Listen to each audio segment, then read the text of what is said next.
เดี๋ยวนี้8:10มาฮอดทางแดงไปสักครึ่งไปบ่อเห็นกลางแจ้งไปมื้อนี้ลมแห้งฝนไปแต่ฮอดดงเย็นทางแดงไปสักครึ่งทาง9 ลัก7 ลักนี่นะฮอดดงเย็นโอ้เป็นลมแห้งเป็นฝนตกนะมันสิลมบ่ไหวแห้งบ่มี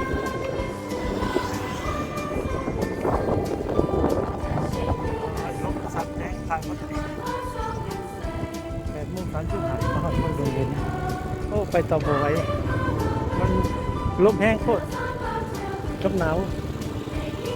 พอตลาดด้วยโอ้หาทางกลับก่อนตลาดมันดงเย็นตอนเช้าโอ้ถึงตอนเช้า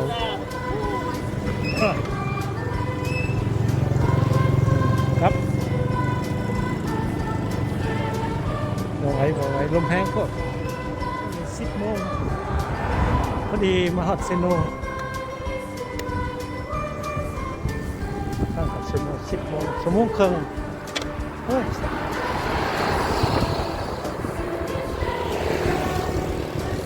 เซโนยังอีก30 ลักก่อนเครื่องไปเครื่องข้างหรอสิไปแวะซื้อของกินก่อนที่เมื่อซื้ออาหารเดือดมันเข้ากล่องไว้เฮา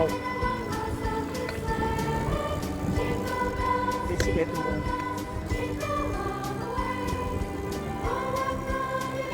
ซื้อของกินข้างเดี๋ยวมีความสิเมื่อพอถูกไทยเนี่ยซื้อของกินเมื่อกินซื้อข้าวกล่องเลี้ยงเรื่องเอาเรื่องสิครับมาหอดเทือกที่12 โมงลักนะ137 ลักเหมือนกัน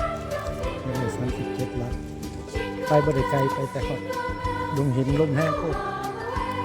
แดดแวะซื้อของกินข้าวเวียดนี่ข้าวเวียด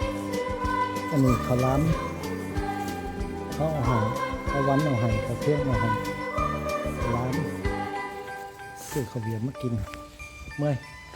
พักผ่อนหอดเทือนบ่ได้เมื่อยปานใดมื้อนี้ใครแน่คือเศร้าๆเจ็บแอว